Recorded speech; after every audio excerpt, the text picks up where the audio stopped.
The wind howled across the vast prairie like a wounded animal, carrying with it the bitter taste of an early winter.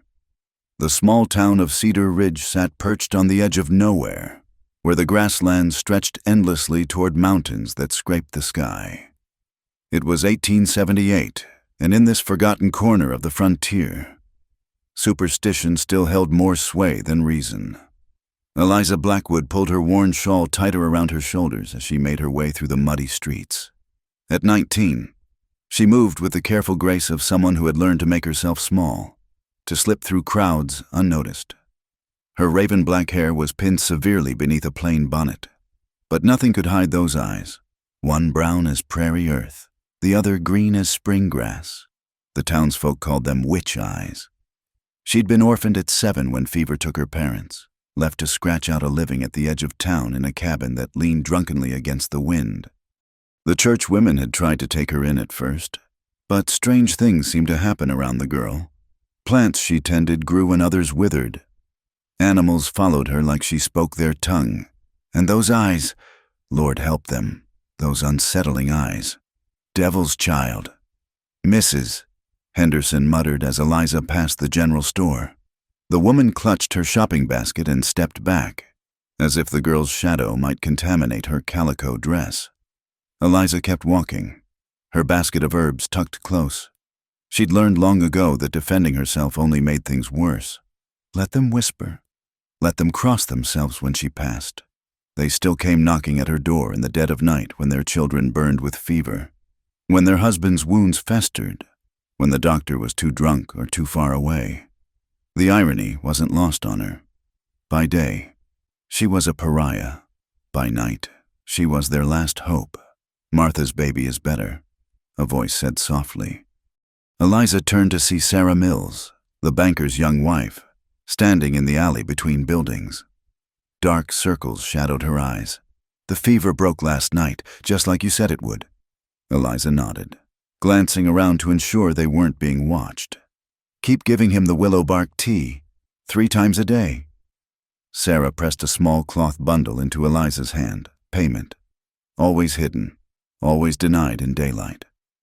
Thank you, she whispered, then hurried away as if fleeing the scene of a crime. The autumn had been cruel to Cedar Ridge. First came the drought that withered crops in the field, then the locusts, descending like a biblical plague.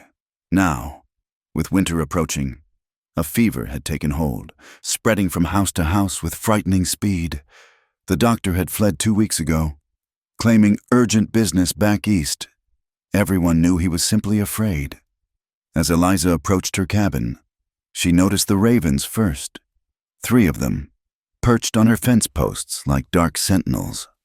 They cawed softly as she passed, a greeting she'd come to expect. Inside, she set about sorting her herbs. Feverfew for headaches, echinacea for infection, calendula for wounds. Her mother had taught her before the fever took her too, passing down knowledge that went back generations. The knock came at midnight, as it always did. But this time, it wasn't a desperate parent or worried spouse. When Eliza opened the door, she found herself facing a crowd. Torches flickered in the darkness, casting dancing shadows across hard faces. Mayor Thompson stood at the front, his usually jovial face set in grim lines. Behind him, she recognized most of the town council, the minister, several prominent ranchers. Eliza Blackwood, the mayor intoned, as if reading from a script. You stand accused of witchcraft, of bringing pestilence upon this Christian community. Her heart hammered against her ribs, but she kept her voice steady. I've done nothing but help. Silence. Reverend Mitchell stepped forward, his Bible clutched to his chest. We know of your midnight dealings, your unnatural way with beasts, those demon eyes that see what shouldn't be seen. My eyes are as God made them, Eliza said quietly. Blasphemy! Someone shouted from the crowd. The Reverend raised his hand. 3 children died this week. The Garrison boy, the Stanley twins. Good Christian children. While you, he pointed an accusing finger, you thrive. You grow fat on our misfortune. Eliza looked down at her thin frame, her patched dress hanging loose. Fat. She often went without meals to ensure she had enough herbs to help those who came seeking aid. I tried to help those children, she said. Their parents came to me too late.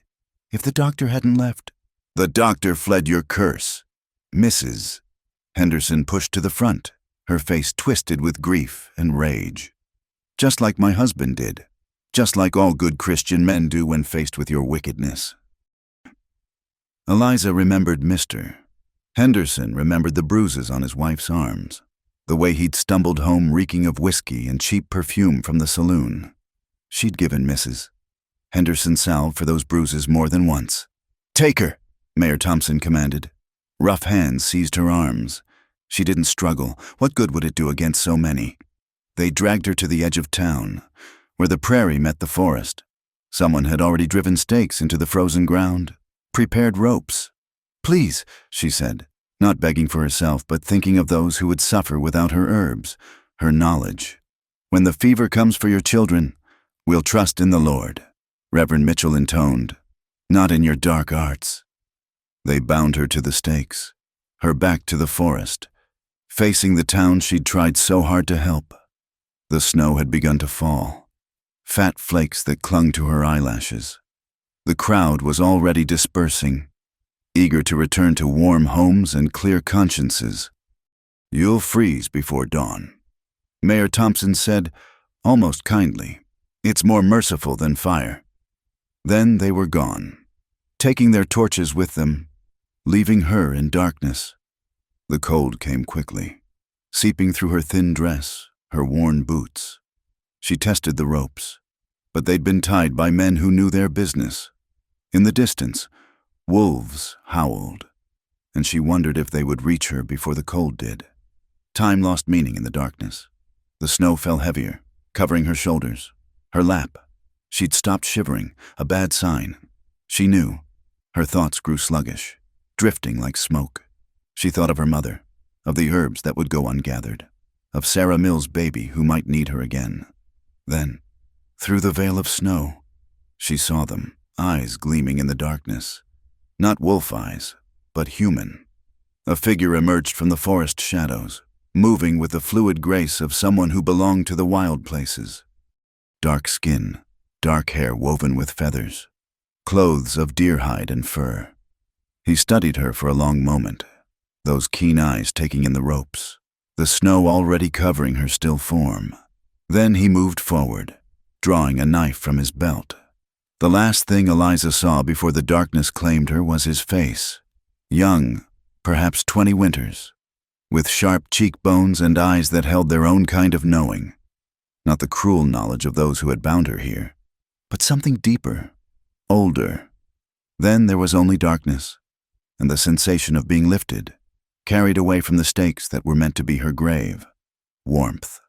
That was the first sensation that penetrated the fog of Eliza's consciousness.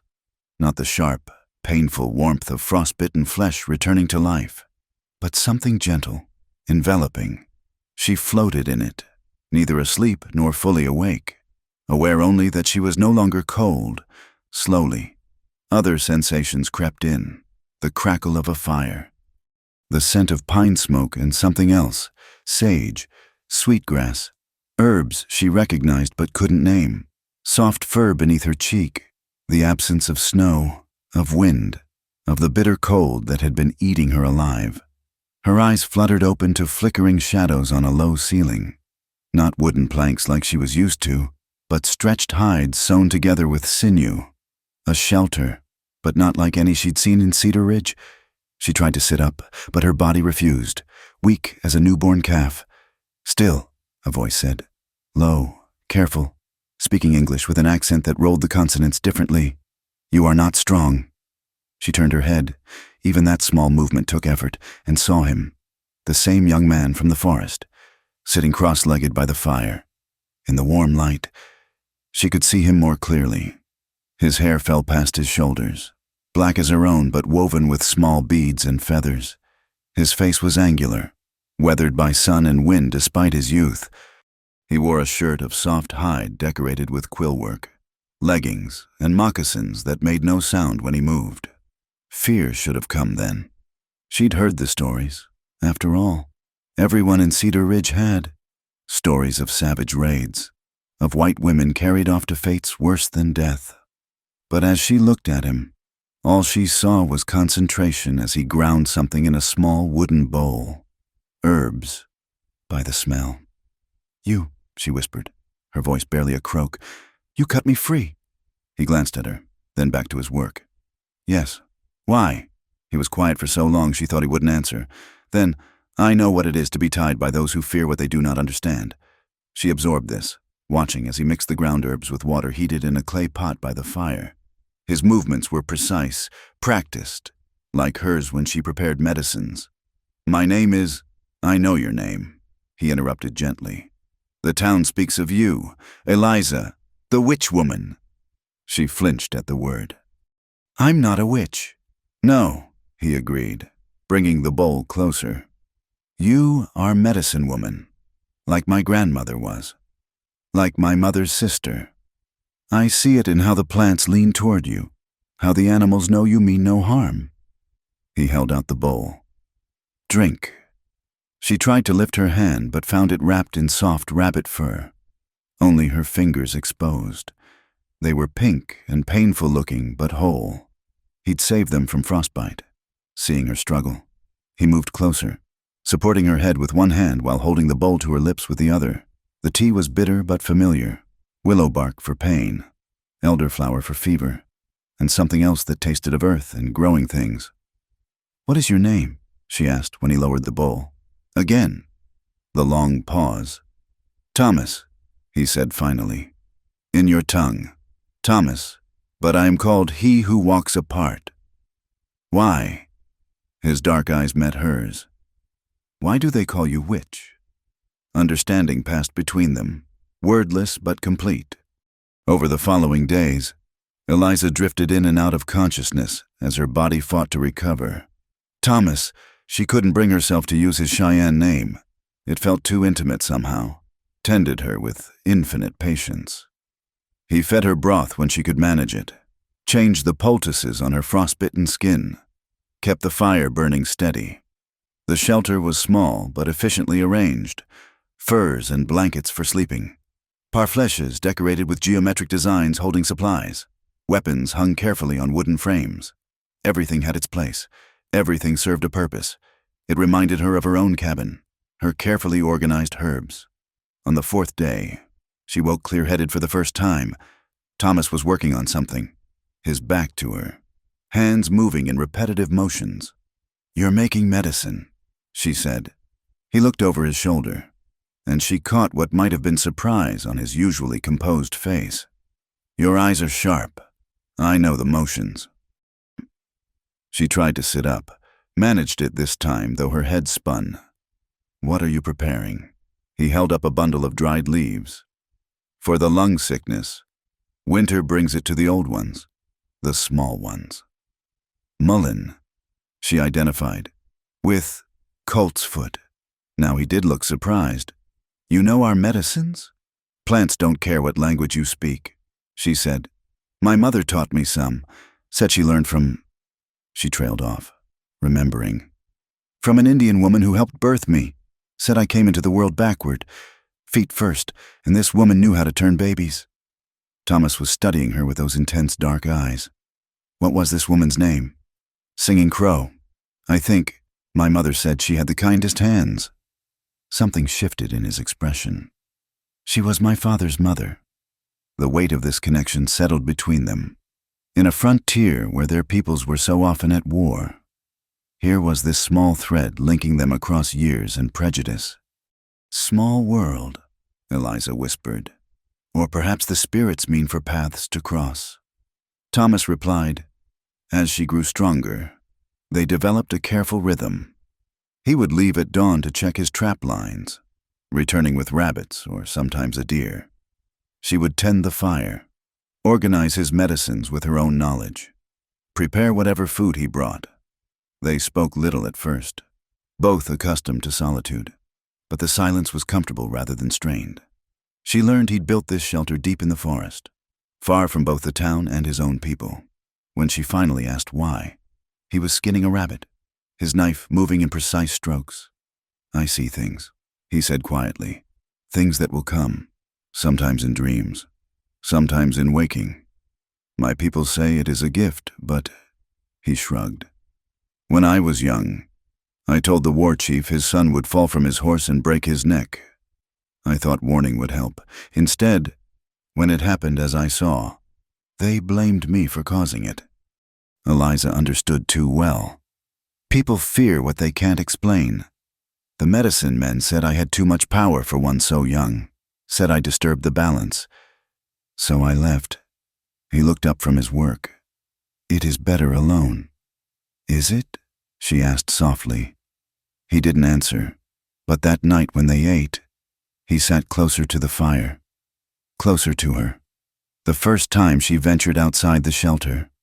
The world was transformed by snow, everything white and pure, the trees like dark sentinels keeping watch. Thomas walked beside her, ready to catch her if her still weak legs betrayed her. It's beautiful, she breathed, watching her breath cloud in the cold air. You nearly died in it. He reminded her, beautiful things are often dangerous. She glanced at him. My mother used to say that about the medicines we made. The same plant that heals can kill, depending on the dose. They walked in companionable silence until she tired. Then he helped her back inside. As he rebuilt the fire, she watched his hands, strong, capable, gentle. She remembered those hands cutting her free, carrying her through the snow, tending her injuries with such care. Thomas, she said suddenly, why did you really save me? He was quiet so long she thought he wouldn't answer.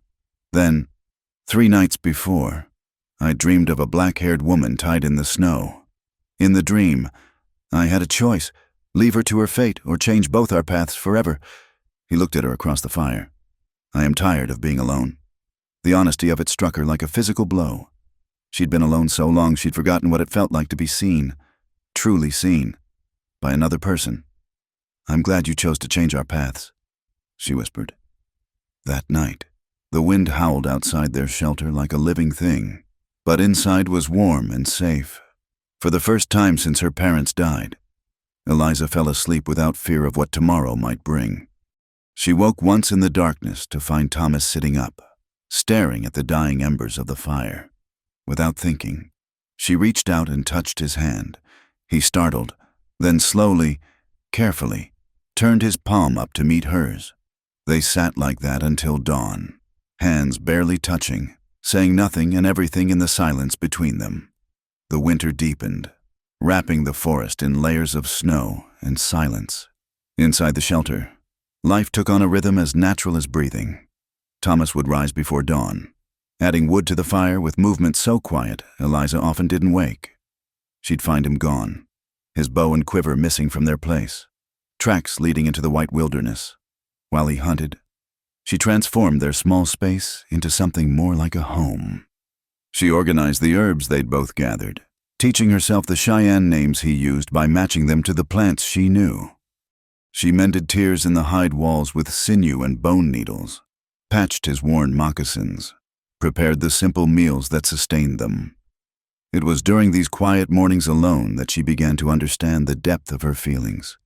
She'd catch herself watching for his return, her heart lifting at the sight of his familiar figure emerging from the trees. The way he smiled, rare but genuine, when she'd prepared something special from their meager supplies. How his eyes would find hers across the fire during their evening meals. One particularly harsh day, a blizzard trapped them inside. The wind screamed like a living thing, and even Thomas couldn't venture out. They sat close to the fire, shoulders almost touching, as he showed her how to work porcupine quills into leather. My grandmother taught me, he said, his fingers guiding hers, before I was sent away to the missionary school. It was the first time he'd mentioned this, and Eliza heard the old pain in his voice. How old were you? 7 winters. They cut our hair, forbade our language, said they would kill the Indian to save the man. His hand stilled on the quill work. But some things cannot be killed. They live here. He touched his chest, over his heart. Eliza thought of her own mother, teaching her herb lore by candlelight, whispering that such knowledge was best kept secret in a world that feared it. My mother used to say that what lives in the heart can never truly be taken. Thomas looked at her then, really looked at her, and she felt exposed in a way that had nothing to do with clothing or shelter. Your mother was wise. The blizzard lasted 3 days. 3 days of forced proximity, of accidental touches as they moved around the small space, of conversations that went deeper than either had intended. Thomas told her about his visions, how they came unbidden, showing glimpses of futures that might be. Eliza shared her gift with plants, how she could sense their properties, know instinctively which would heal and which would harm. We are alike, Thomas said one evening, standing between worlds, belonging fully to neither. Maybe that's why we belong together, Eliza said without thinking, then flushed at her boldness. But Thomas only nodded slowly. Maybe so. The tension between them grew with each passing day, thick as smoke from the fire. It was there in the lingering glances, the careful distance they maintained when sleeping on opposite sides of the fire, the way their hands would almost touch when passing food or tools. One night, Eliza woke to find Thomas thrashing in his blankets, caught in the grip of a vision. She'd seen it happen before, but never this violently. Without hesitation, she moved to his side, placing her hands on his shoulders. "Thomas," she called softly, "come back. You're safe." His eyes snapped open, wild and unfocused. For a moment, he didn't seem to see her. Then recognition dawned, and with it, something else. His hand came up to cover hers where it rested on his shoulder. "Eliza," he breathed, and her name on his lips was like a prayer. They stayed frozen like that, hearts racing, the fire casting dancing shadows on the hide walls. Then slowly, as if pulled by an invisible thread, they moved closer. His hand came up to cup her face, thumb tracing the line of her cheekbone. "I should not," he whispered. "Nor should I," she replied. "But when has that ever stopped us?" He smiled then, that rare, transformative smile, and closed the distance between them. The kiss was tentative at first, a question asked and answered, then deeper, hungrier. Months of loneliness and longing poured into this one perfect moment. When they finally pulled apart, both breathing hard, Thomas rested his forehead against hers. "This changes things. Everything's already changed," Eliza reminded him. "The moment you cut those ropes." From that night forward, they no longer maintained the polite fiction of separate sleeping spaces.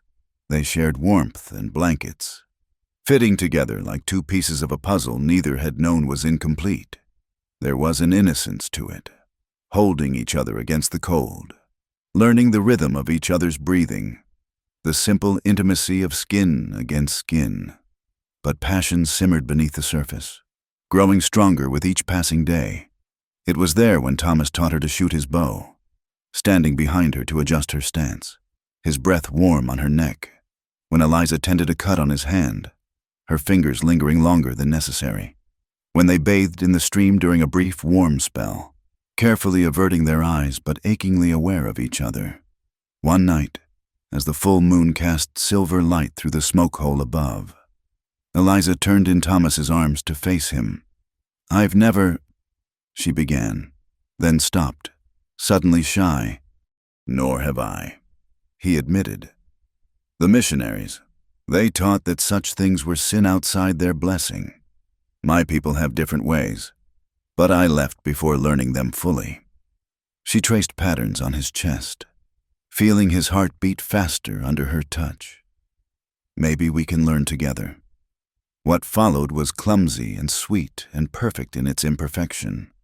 They discovered each other with the same patience and care they'd shown in healing and teaching. Every touch was a revelation, every whispered word a promise. When they finally came together fully, it was with a rightness that went beyond physical pleasure, two souls recognizing their match, their missing piece. Afterward, they lay entwined, sweat cooling on their skin despite the winter cold. Thomas traced lazy patterns on Eliza's back, and she thought she had never been so perfectly, completely happy. "In my vision," he said quietly, "the one that sent me to find you, this was part of it. You and I together like this, there. But the vision went further, showed things I didn't understand then. What things? Eliza asked, though part of her feared the answer. Change, he said simply. For both of us. For everything we know. She pressed closer to him, as if she could hold off whatever future he'd seen through sheer will. Then we face it together.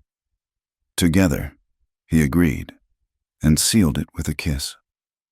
Outside, snow began to fall again, but inside their shelter, there was only warmth and love and the precious illusion that they could stay hidden from the world forever. The next morning, Eliza woke to find Thomas watching her, his dark eyes soft with an emotion she was only beginning to name. She reached up to touch his face, marveling that she was allowed this now. "No regrets?" he asked. "None," she said firmly. "You?" Instead of answering with words, he showed her, and the morning chores were forgotten for quite some time. Later, as they worked side by side preparing the midday meal, Eliza found herself humming, something she hadn't done since childhood. Thomas looked up from cutting meat, a smile playing at his lips. "You're happy," he observed. "Happier than I knew was possible," she admitted. "Is that foolish?" He set down his knife and pulled her against him, heedless of her flour-dusted hands. "If it is foolish, then we are fools together." They stood there in the warm shelter, holding each other while snow fell softly outside, and Eliza let herself believe that maybe, just maybe, they could build a life here away from the judgment and fear of the outside world. But even as she thought it, she remembered Thomas's words about his vision, about change coming. She pushed the worry aside, determined to hold on to this happiness for as long as the world would let them. The storm passed, leaving the world crystalline and new. For the first time in weeks, the sun broke through, turning the snow into millions of tiny diamonds. Thomas suggested they take advantage of the clear weather to check his distant trap lines. And Eliza, growing stronger each day, insisted on accompanying him. They set out early, moving through the forest with Thomas leading the way. He'd made her winter moccasins lined with rabbit fur, and she marveled at how silent her steps had become. He was teaching her to read the forest like he did, the language written in tracks and broken twigs, in the way snow clung to branches or fell in peculiar patterns. "See here," he said, crouching by a fallen log. "Fox passed this way at dawn, hunting, but unsuccessful. The gate is tired, discouraged." Eliza knelt beside him, their shoulders touching. "How can you tell it was unsuccessful? No blood trail, no signs of a kill, and look," he pointed to where the tracks veered off. "Gave up and headed back to its den." She studied the marks in the snow, trying to see what he saw. "Teach me more." His hand covered hers, guiding her finger along the track's edge. "The depth tells you the weight. The spacing tells you the mood. Everything leaves a story if you know how to read it. Like us," she thought. "We're leaving our own story in these woods." They spent the morning checking traps, most empty but a few containing rabbits that would sustain them for days. Thomas showed her how to reset each one, his hands patient as they guided hers through the knots and tensions required. Around midday, they stopped by a partially frozen stream. Thomas broke through the ice to fill their water skins, while Eliza gathered kindling for a small fire. They ate dried meat and flat bread she'd made from their dwindling flour supply, sitting close together on a fallen log. "Spring will come soon," Thomas observed, watching the way sunlight played through ice formations hanging from the trees. "And then?" Eliza asked, though she dreaded the answer. "Then we must decide." He turned to look at her. "We cannot hide forever. You and I, the world has a way of finding what wishes to stay hidden." She leaned against him, seeking comfort in his solid presence. "I know. I want to pretend a little longer." He wrapped an arm around her, pulling her close. "As do I." They were silent for a while, watching the water gurgle beneath its covering of ice. Then Thomas stood, offering her his hand. "Come, there's something I want to show you." He led her deeper into the forest, to a place where ancient trees grew so thick their branches formed a canopy even in winter. The snow was thinner here, and Eliza could see bare earth in places, dark and rich. This was a sacred place for my people, Thomas said quietly. Before the treaties pushed them west, my grandmother brought me here when I was very small, before the school took me. He pointed to markings on one massive oak. These symbols tell stories going back 7 generations. Eliza traced the carved marks reverently. It's beautiful. I want to add our story, he said suddenly. If you're willing. She looked at him in surprise. Is that allowed? I'm not Cheyenne. You're my woman, he said simply. That makes you family. The words sent warmth flooding through her chest. Yes, she whispered. I'm willing. He drew his knife and began to carve, his movements sure and practiced. Eliza watched as their story took shape in the bark, 2 figures standing together, hands joined, with symbols she didn't recognize flowing around them. What do the symbols mean? She asked. Healing, vision, love that crosses boundaries. He finished the last mark and stepped back. And this one means forever. Eliza felt tears prick her eyes. Thomas. He pulled her into his arms, holding her tight against his chest. I know we cannot marry in your people's way or mine, but here, before the ancestors and the old spirits, I claim you as my wife, if you'll have me.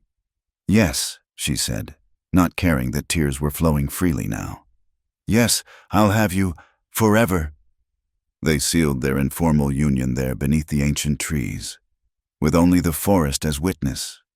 When they finally pulled apart, both were trembling with emotion and desire. My wife, Thomas murmured, testing the words. My husband, she replied, and kissed him again. The journey back to their shelter took longer than necessary, with frequent stops to embrace, to touch, to reassure themselves this was real. By the time they arrived, the sun was setting, painting the snow pink and gold. Inside, they came together with a new tenderness, a deeper meaning to their joining. They were no longer just 2 lonely souls seeking comfort, but partners bound by choice and love. Every touch was a vow, every whispered endearment a promise. Afterward, as they lay spent and satisfied in their nest of furs, Eliza traced the scars on Thomas's back marks from his time at the missionary school. He'd finally told her. No more pain, she whispered. Not while I draw breath. He caught her hand, bringing it to his lips. Nor for you, I swear it. But even as they made their promises, the outside world was stirring. Their idyll was about to end, though they didn't know it yet.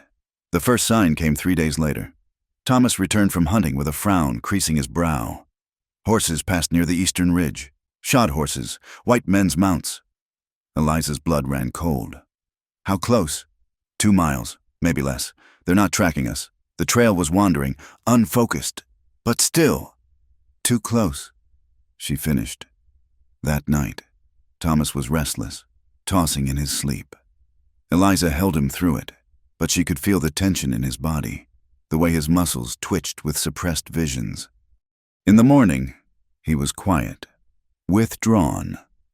We need to move deeper into the mountains, he said finally.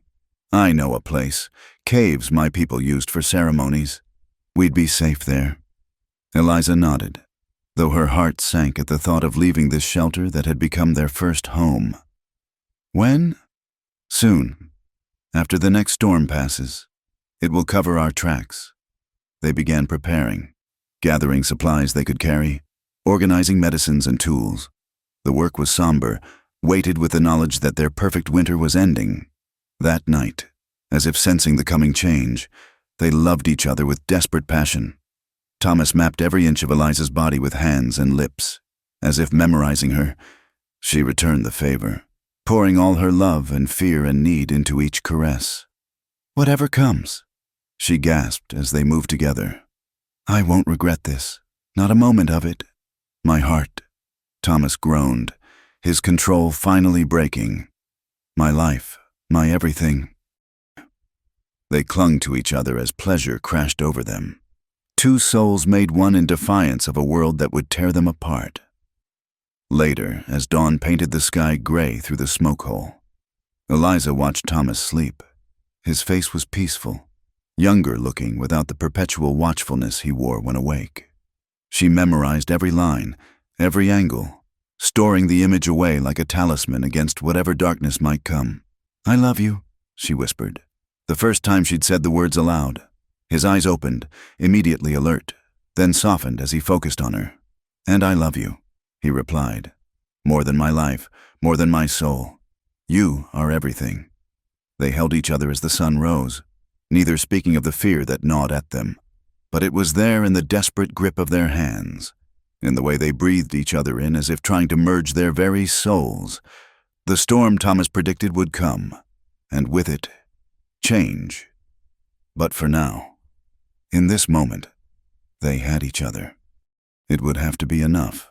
The caves Thomas had spoken of lay deep in the mountains, a 2-day journey through terrain that grew increasingly treacherous.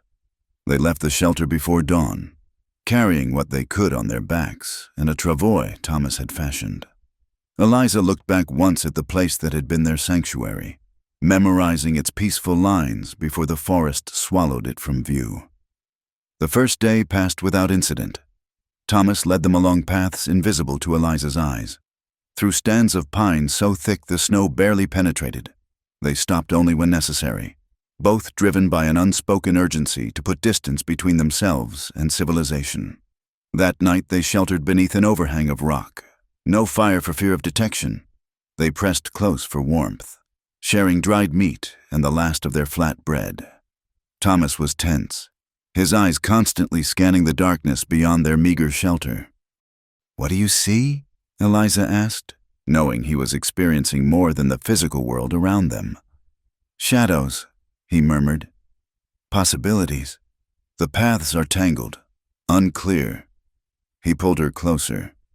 "But in all of them, you are there. That gives me hope." The second day dawned gray and threatening. Snow began falling by mid-morning, thick and heavy. What had seemed like providence, covering their tracks, soon became a danger. The path grew slick, the way forward obscured. They were navigating a narrow ledge when Eliza's foot slipped. For one heart-stopping moment, she teetered on the edge, the ravine yawning below. Then Thomas's hand shot out, catching her arm, pulling her back to safety. They clung to each other, both shaking. "I can't lose you," he said fiercely. "Not now, not ever." "You won't," she promised, though they both knew how fragile such promises were. By late afternoon, they reached the caves. The entrance was hidden behind a fall of rocks and hanging vines, invisible unless one knew exactly where to look. Thomas led her through a narrow passage that opened into a larger chamber. Ancient paintings decorated the walls. Hunters and buffalo, symbols of power and protection. "My people held ceremonies here for generations," Thomas said, his voice echoing strangely in the enclosed space. The missionaries called it devil worship, but it was only gratitude. Gratitude for the hunt, for surviving another winter, for the babies born healthy and strong. Eliza studied the paintings by the light of their single torch. "It's beautiful, sacred." "Yes," Thomas agreed. Then, more quietly, "I never thought I would bring anyone here, especially not a white woman." Eliza finished. He looked at her, his dark eyes intense in the firelight. "My woman," he corrected. "The color matters not, only the heart." They spent the rest of the day making the cave habitable. There was a natural chimney that would carry smoke away, old fire pits that showed where others had camped. They arranged their furs and supplies, trying to recreate some semblance of the home they'd left behind. But the cave felt different. Where their shelter had been warm and intimate, this place carried the weight of ages, of traditions and beliefs that Eliza could respect but never fully share. She caught Thomas touching the painted walls with reverence, whispering in Cheyenne, and felt for the first time the true gulf between their worlds. That night, as they lay together on their bed of furs, the distance felt greater than the mere inches between their bodies. "You're troubled," Thomas said, "It wasn't a question." "I feel like an intruder here," Eliza admitted. "This is your sacred place, your people's place. I don't belong." Thomas was quiet for a long moment. Then he sat up, pulling her with him. "Come." He led her deeper into the cave, to a chamber she hadn't noticed before. Here the paintings were different, not hunts or ceremonies, but simple human scenes. A woman holding a baby, children playing, a couple standing hand in hand. "This is the chamber of daily life," Thomas explained, "where the people recorded not the great events, but the small ones, the ones that truly matter." He took her hand, pressing it against one particular painting. Two figures, clearly from different tribes based on their clothing, standing together. Even then, love crossed boundaries. You are not the first white woman to love a Cheyenne man, nor am I the first to love outside my people. We are part of a long story, you and I. Eliza felt tears prick her eyes. "How do you always know what to say?" "Because I know you," he said simply, "as you know me." They made love there in that ancient chamber, surrounded by the stories of those who came before. It was different than before, deeper, almost ceremonial, as if they were adding their own story to the countless others held within the stone. For 3 days, they existed in relative peace. Thomas ventured out to hunt and check the weather, always returning with furrowed brow. Eliza organized their supplies, prepared medicines, and learned the cave's moods, where water dripped fresh from the stone, which chambers held warmth and which were touched by killing cold. On the 4th day, Thomas returned from hunting with news that chilled her more than any winter storm. "Tracks," he said tersely. "Many horses, maybe a dozen riders. They made camp less than a mile from here last night." Eliza's heart hammered. "Searching for us?" "I'm not certain. They could be hunters, or—" He trailed off, but she heard what he didn't say. "Or they could be a posse from Cedar Ridge, determined to ensure their witch met her intended fate." "We could go deeper into the mountains," Eliza suggested, though she knew the futility of it. Winter in the high passes would kill them as surely as any rope.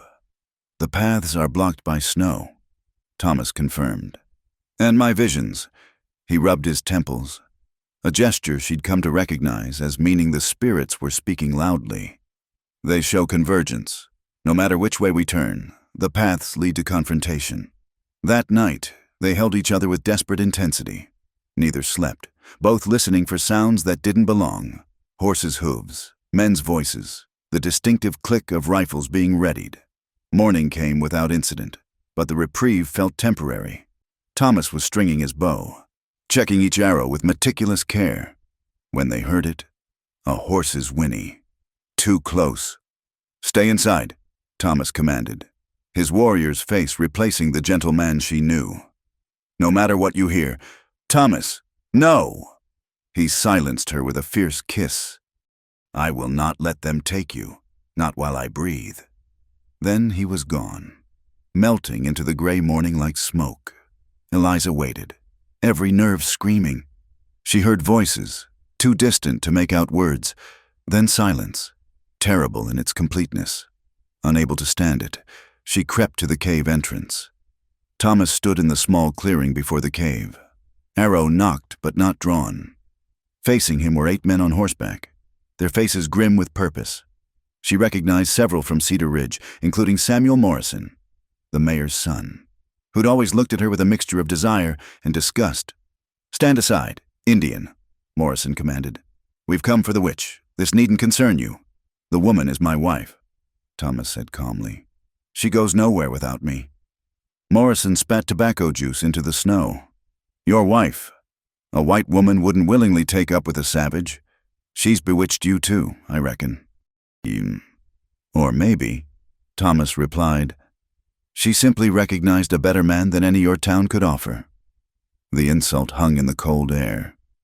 Morrison's hand moved toward his pistol, but Thomas had his bow drawn and aimed before the man's fingers touched leather. "You can kill me," Thomas said evenly, "but not before I put this arrow through your heart, and my death will bring my people's vengeance." Is one woman worth starting a war? Eliza couldn't bear it. She stepped out of the cave, head high despite her terror. Enough, she called. I won't have bloodshed for me. Eliza, no! Thomas never took his eyes off Morrison, but she heard the anguish in his voice. She walked forward slowly, placing herself between Thomas and the riders. I'll come freely if you give me your word that Thomas won't be harmed. Morrison grinned, ugly with triumph. The savage is no concern of ours, long as he doesn't interfere. Your word. Eliza insisted. You have it, Morrison said, though his eyes suggested his word was worth less than spit. Eliza, Thomas said desperately, please, don't do this. She turned to him, letting all her love show in her eyes. I won't let them hurt you, not for me, never for me. I'd rather die, he said fiercely. I know, she whispered. But I need you to live. Promise me, Thomas, live. For a moment, she thought he would refuse, would loose his arrow and die fighting. Then, slowly, he lowered his bow. I promise, he said, and the words sounded torn from his soul. But know this, I will come for you.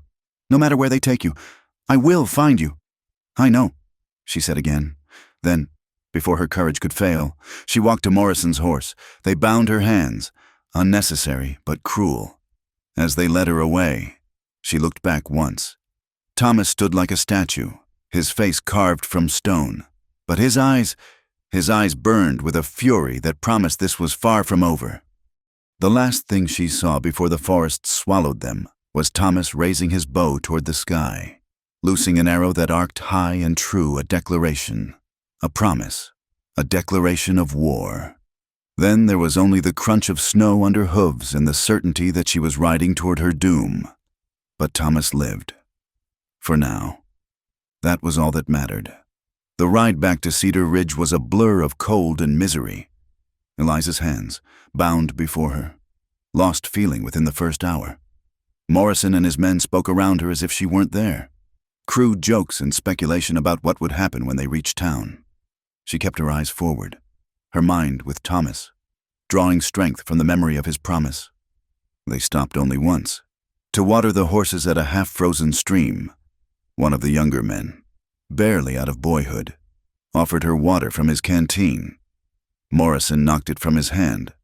Don't give comfort to witches. Boy, she might curse you for your kindness. The young man retreated, but Eliza caught his troubled glance. Not everyone was comfortable with this. She realized, but comfort meant nothing against mob will. Cedar Ridge appeared as the sun was setting, painting the shabby buildings blood red. Word of their return had preceded them.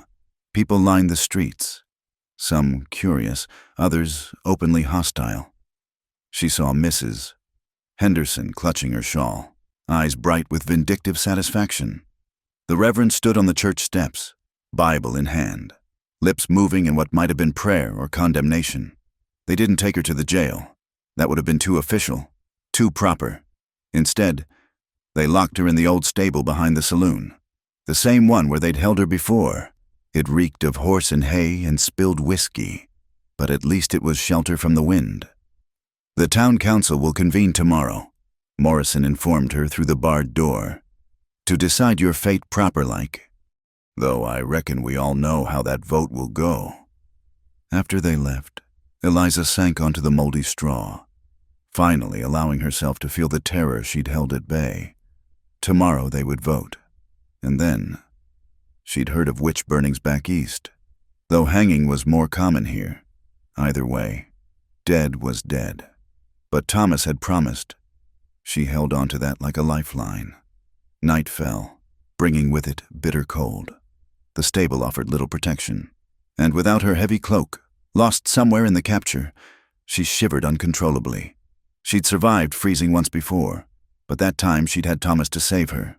This time, a scratching at the back wall made her freeze. Rats, probably. This place was full of them.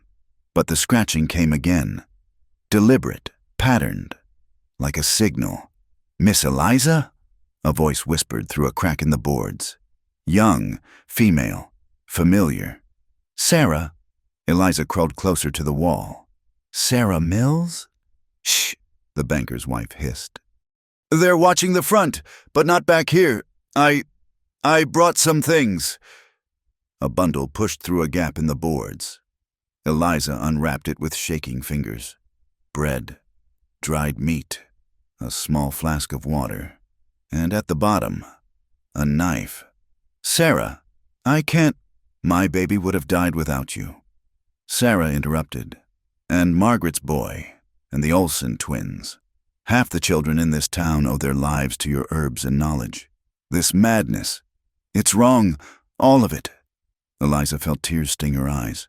"If they catch you, they won't. But Miss Eliza, your man, the Indian, is it true what Samuel Morrison says? That he's coming for you?" Eliza thought of the arrow Thomas had shot skyward, the promise in his burning eyes. "Yes, then there may be hope yet." Sarah's fingers briefly touched Eliza's through the crack. "God be with you." Then she was gone, leaving Eliza with the precious gifts and a kernel of hope. She ate slowly, savoring each bite, and tucked the knife into her boot.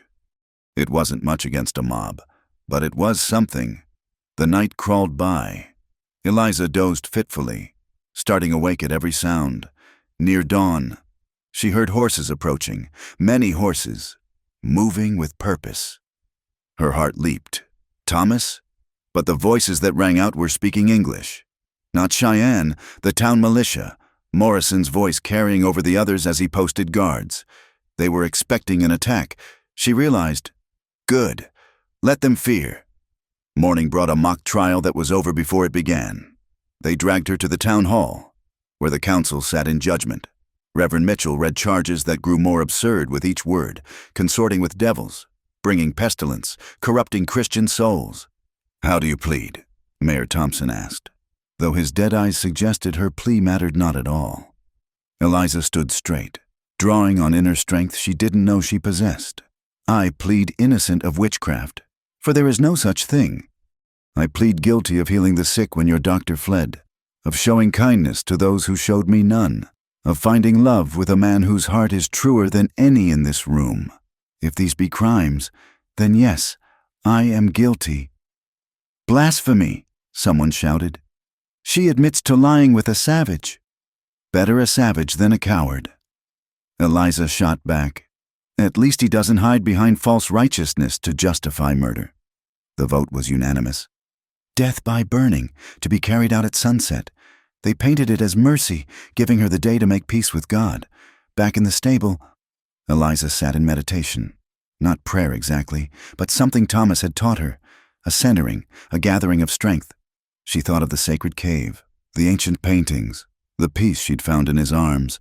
If she must die, she would die with those memories filling her heart. As afternoon shadows grew long, activity in the town increased. She could hear hammering, building the pyre, she supposed. Voices raised in righteous excitement. They would make a festival of her death. Then, cutting through the noise, came a sound that made her blood sing, a war cry, high and wild, followed by the thunder of hooves. The attack came from 3 directions at once. Not just Thomas, but a full war party, painted for battle and riding like demons from the townspeople's worst nightmares. Arrows flew thick as rain. The militia, for all their preparation, scattered like leaves before a hurricane. Eliza pressed against the stable door, heart hammering. She could hear screaming, gunshots, the clash of combat. Then the door burst open, and Thomas stood there, splattered with blood but whole, alive, fierce as an avenging angel. "Eliza!" he breathed, and in 2 strides had her in his arms. She clung to him, sob and laugh tangled in her throat. "You came." "I promised," he said simply, then cut her bonds with one swift motion. "We must go, now." He half carried her outside into chaos. The town burned.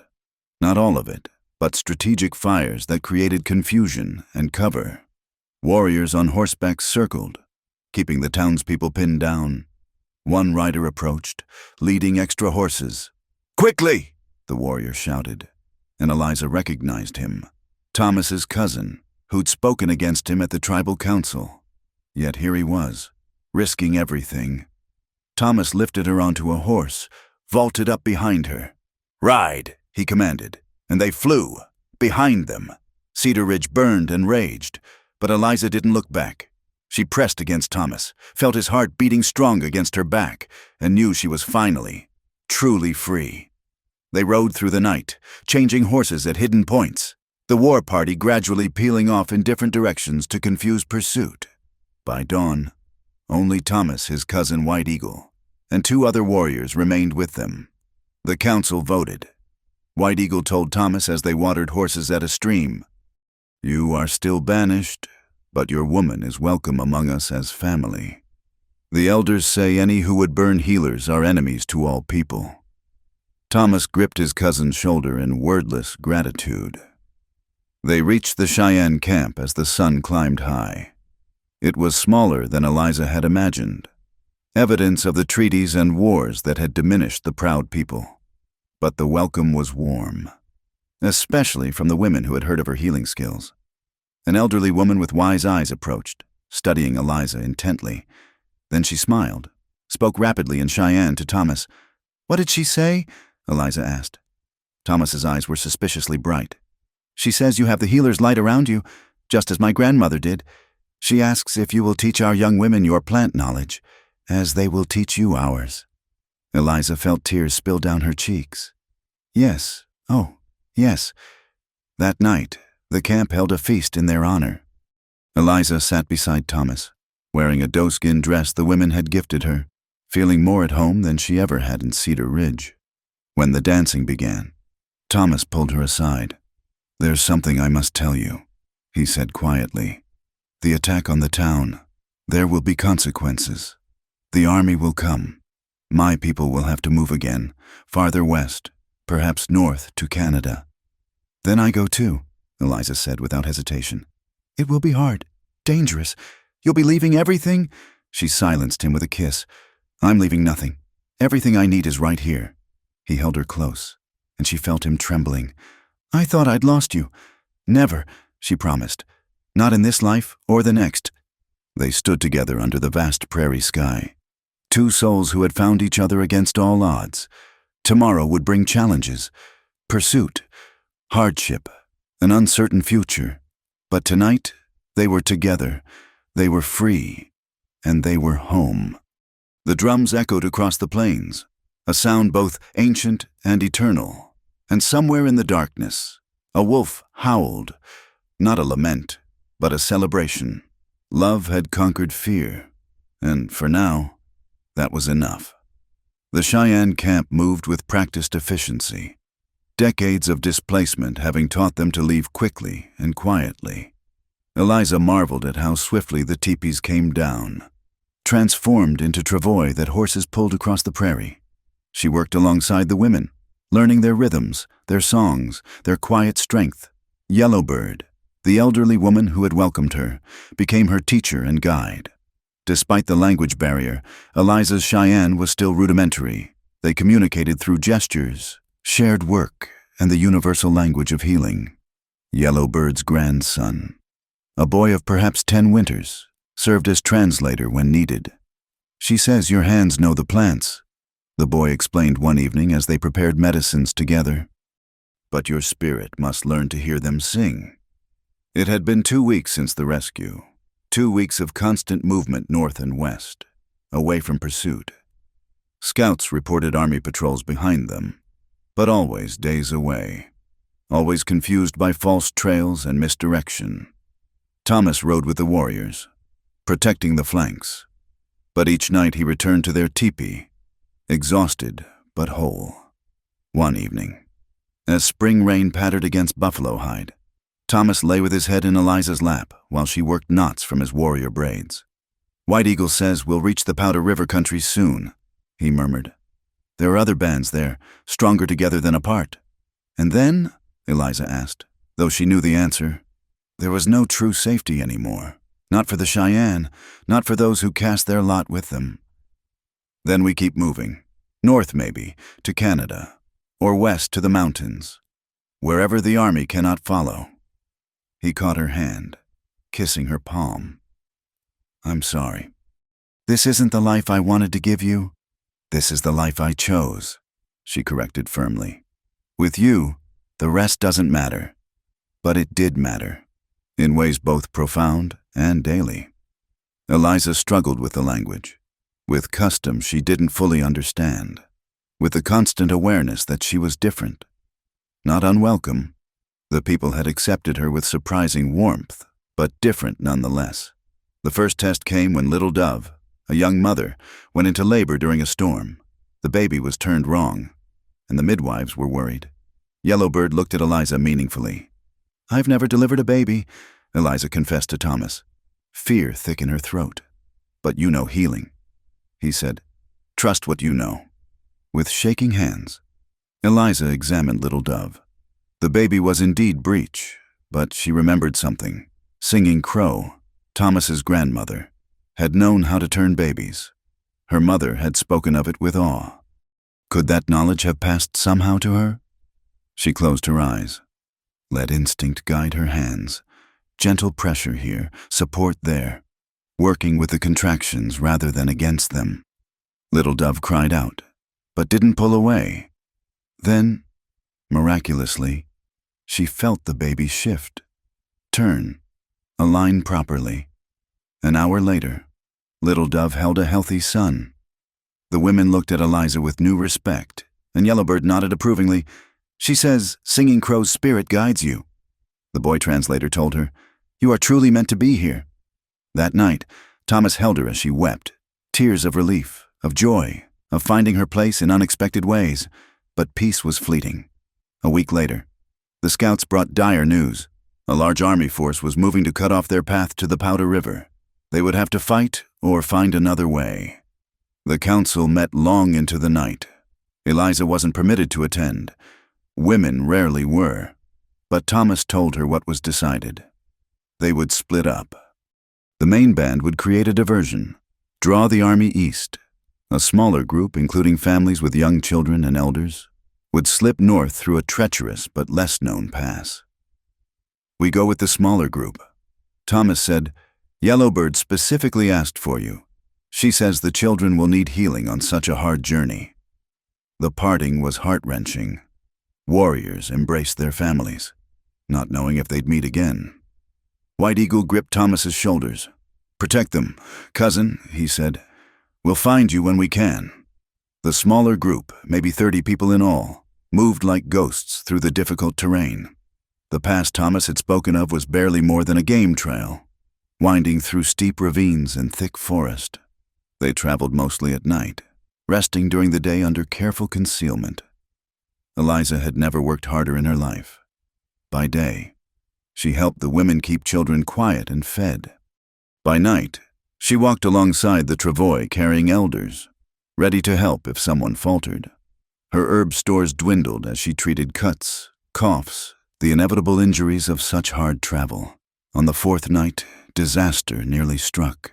Young spotted elk, eager to prove himself, ranged too far ahead and stumbled into an army patrol. The soldiers fired, wounding him in the shoulder before he could flee. They carried him back to the group, blood streaming between his fingers. Eliza worked by touch in the darkness, afraid to light even a candle. The bullet had passed through cleanly, a mercy, but the bleeding wouldn't stop. "Pack it with this," Yellowbird whispered, pressing something into Eliza's hand, even in the dark. Eliza recognized the texture, the same moss Thomas had used on her frostbite. Together, the old woman and the young worked to save the boy. By dawn, his bleeding had stopped, though fever was setting in. They couldn't move that day, couldn't risk him on a travois, so they hid, everyone tense, while Eliza and Yellowbird took turns dripping willow bark tea between his parched lips. Thomas ranged out with 2 other warriors, ensuring no patrols came close. When he returned at dusk, his face was grim. "Soldiers everywhere," he reported. "We're cut off from the northern route. Then we go higher." Old Chief Broken Wing decided, "Into the sacred mountains. They won't follow there. Their horses can't manage the paths." It meant abandoning the travois, carrying what they could. The stronger helped the weaker. Thomas carried spotted elk, while Eliza supported Yellowbird, whose ancient bones protested the climb. Up and up they went, into air that grew thin and cold. Snow still clung to shadowed places, though spring touched the valleys below. Children whimpered with exhaustion. Elders wheezed with each step, but they kept moving, driven by the inexorable pressure of pursuit. On the second day in the high mountains, they found it, a hidden valley, protected on all sides by towering peaks. A hot spring bubbled at its heart, creating a microclimate where grass grew green despite the altitude. Ancient fire pits showed others had sheltered here before. The old sanctuary. Yellowbird breathed. I came here as a girl, during the first removals. I thought it might be lost. They made camp with exhausted relief. The hot springs were healing balm to aching bodies. Game was plentiful. Having not been hunted in years, for the first time in weeks, Eliza saw Thomas truly relax. That night by the springs, as steam rose around them like benevolent spirits, Eliza and Thomas renewed their private vows. The ceremony was simple. Yellowbird spoke words in Cheyenne while binding their hands with a cord woven from sweetgrass. The people sang softly, their voices echoing off stone walls like an ancient choir. Now you are bound by our way as well as your own, Yellowbird said through her grandson. Two peoples, one heart. Later, alone in their shelter, Thomas traced the line of Eliza's jaw with wondering fingers. My wife, he said in Cheyenne, then English. In all ways now. In all ways. She agreed, and sealed it with a kiss that promised forever. But even as they celebrated, both knew the sanctuary was temporary. The army might not follow, but winter would come again. They couldn't stay in the high mountains indefinitely. And somewhere beyond these protective peaks, the world was changing in ways that would eventually find them. For now, though, they had this safety, community, love. Eliza looked around the fire-lit circle at faces that had become family and felt a fierce protectiveness rise in her chest. Whatever came next, they would face it together. The hot springs steamed in the darkness. The ancient mountains stood sentinel, and for this one perfect moment, they were home. 1 year later, spring returned to the hidden valley like an old friend. The small band had survived the winter, though not without cost. 2 elders had passed peacefully in their sleep during the coldest months, and Eliza had attended their crossing with the same reverence she'd once reserved for Christian burial. She understood now that death was merely another journey, one that required its own provisions and prayers. The morning sun painted the mountains gold as Eliza emerged from the teepee she shared with Thomas. Her hand rested unconsciously on the gentle swell of her belly, where new life grew. 4 months along, Yellowbird estimated. Though Eliza could have told her to the day, it had been during the first blizzard, when she and Thomas had celebrated surviving another year together. Good morning, little one, she whispered, as had become her habit. Thomas appeared behind her, wrapping strong arms around her expanding waist. How are my 2 treasures this morning? Hungry, Eliza laughed, leaning back into his warmth. Your child demands elk meat for breakfast, again. Then elk meat you shall have. He kissed her temple, then went to check his stores from yesterday's hunt. The valley had been good to them. Game was plentiful. The hot springs provided warmth and healing, and the isolation that had first seemed a prison now felt like protection. They'd built a real home here, not just shelter, but community. Eliza had become fully integrated into the band's daily life. She and Yellowbird had developed a powerful partnership, combining Cheyenne and European healing knowledge in ways that saved lives. Just last month, they'd successfully treated an outbreak of winter fever that might have decimated their small group. Eliza, Little Dove called, her son toddling at her heels. The boy she'd helped deliver was walking now, sturdy and strong. Will you check my herbs? I think I identified the plant you showed me. This had become Eliza's role, teaching the younger women her medicine knowledge while learning theirs. The exchange went both ways, creating a synthesis neither culture could have achieved alone. As the women worked together, preparing medicines and planning the spring gathering, a shout went up from the valley's entrance, riders approaching, But the sentry's call was joyful, not alarmed. White Eagle rode in leading a band of 20, survivors of various skirmishes with the army. Among them, to everyone's joy, were family members thought lost forever. The reunion was tearful and celebratory in equal measure, but White Eagle brought troubling news along with the joy. He spoke in council that night, his words heavy with portent. "The wars are ending," he said, "not in victory, but in treaties. They offer us lands in the north, in Canada, where the Great Mother's government promises protection. Many bands are going. And if we refuse?" Chief Broken Wing asked, though he knew the answer. "Then we live as shadows in our own land, always running, always hiding. Our children grow up knowing only fear." White Eagle's eyes found Thomas and Eliza across the fire. "Is that the legacy we leave them?" The debate raged long into the night. Some argued for resistance, others for the uncertain promise of Canada. Eliza listened, understanding more Cheyenne now, feeling the weight of decision not just for herself, but for the child growing within her. Later, in their teepee, she and Thomas held each other in the darkness. "What do you want?" she asked softly. "I want our child born in safety," he replied. "I want you to have a home where you don't have to fear every rider on the horizon. But Canada," he sighed, "it means leaving everything.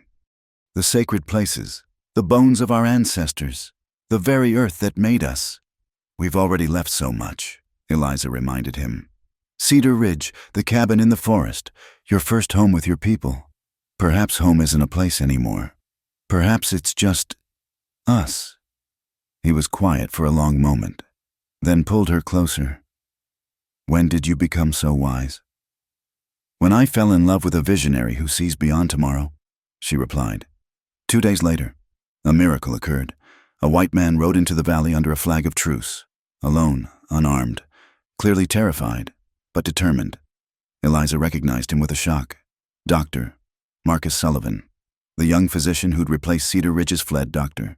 The warriors surrounded him immediately. But he called out in badly accented Cheyenne, "I seek the healer Eliza. I mean no harm." They brought him before the council. He was travel-worn, thin, his clothes showing weeks of hard riding. When he saw Eliza, relief flooded his features. "Miss Blackwood, forgive me. Mrs." He glanced at Thomas, uncertain. "My name is Eliza," she said simply. "Why have you come?" The story tumbled out. After the raid, Cedar Ridge had been split between those who blamed Eliza for everything and those who'd begun to question the witch-hunting madness. When typhoid struck the following winter, with no healer and a doctor overwhelmed, many died who might have lived, including Morrison. "Doctor," Sullivan said quietly, his last words were repentance for what was done to you. "The town, many feel the same. They sent me to find you." "To drag me back?" Eliza asked coldly. "No." He reached into his coat, producing a leather portfolio. "To give you this, a legal pardon, signed by the territorial judge, and—" He hesitated. "An apology. Worthless. I know, against what was done. But also an offer." "What offer?" Thomas asked, his English carefully precise. "The town wants to establish a proper hospital. They need someone who understands both modern medicine and traditional healing. The position comes with a house, legal protection, and," he looked at Thomas, "full acceptance of your family. Your husband would be welcome, honored even, for his courage in saving you." The council was silent, processing this unexpected development. Eliza felt Thomas's hand find hers, squeezing gently. "I need time to consider," she said finally. "Doctor," Sullivan nodded. "I'll wait in the valley below." 3 days. After he left, debate erupted anew. Some saw it as a trap, others as an opportunity. Yellowbird, ancient and wise, spoke last. "The spirits work in strange ways," she said. "Perhaps this is not about choosing between worlds, but building a bridge between them." That night, Eliza couldn't sleep. She walked to the hot springs, finding Thomas already there, staring at the stars reflected in the steaming water. "What does your vision show?" she asked. "Many paths," he admitted. "In some, We go to Canada and find peace, but always feel the pull of home. In others, we return to Cedar Ridge and face hatred, but also create understanding. And in some, he touched her belly gently. In some, our child grows up belonging to both worlds fully, bridging what others cannot. The bridge builder. Eliza murmured, like us, like us. He agreed. On the third day, they gave Dr. Sullivan their answer. They would return to Cedar Ridge, but not alone. Yellowbird and several families would come too. Establishing a Cheyenne presence on legally purchased land outside town, it would be difficult, dangerous perhaps, but it was a chance to create something new. The journey back took 2 weeks. As Cedar Ridge appeared on the horizon, Eliza felt her heart race. The last time she'd seen it, it had been burning. Now it looked peaceful, rebuilt, somehow smaller than memory. Their arrival caused a sensation. People poured into the streets, some hostile, some curious, many shamefaced. But when Sarah Mills rushed forward to embrace Eliza, crying with joy, others followed. Women whose children Eliza had saved, men who'd reconsidered their prejudices, young people who'd never fully believed the witch accusations. The house provided was modest but clean, with a large garden plot perfect for medicinal herbs. As Eliza and Thomas settled in, establishing both home and clinic, people began to come. First the desperate, then the curious, finally even some who'd called for her burning. Reverend Mitchell was one of the last, arriving on a cold autumn day when Eliza was heavily pregnant. He stood in her doorway, hat in hands, looking older and smaller than she remembered. "I came to ask forgiveness," he said simply. Not expectation of receiving it, just to ask. "I let fear and ignorance guide me. I nearly murdered a healer in God's name. I am ashamed." Eliza studied him for a long moment, then stepped aside. "Come in, Reverend. You look like you need some tea." As winter approached, the small Cheyenne settlement outside town had become an accepted oddity. Children from both communities played together. Women traded recipes and remedies. Thomas taught young men to track and hunt, while learning blacksmithing from the town smith. On the winter solstice, as snow began to fall, Eliza's labor started.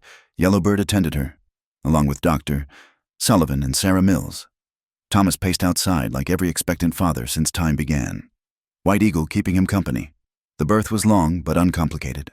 As dawn broke, a lusty cry announced the arrival of their son, a perfect blend of his parents, with his father's dark hair and his mother's remarkable eyes.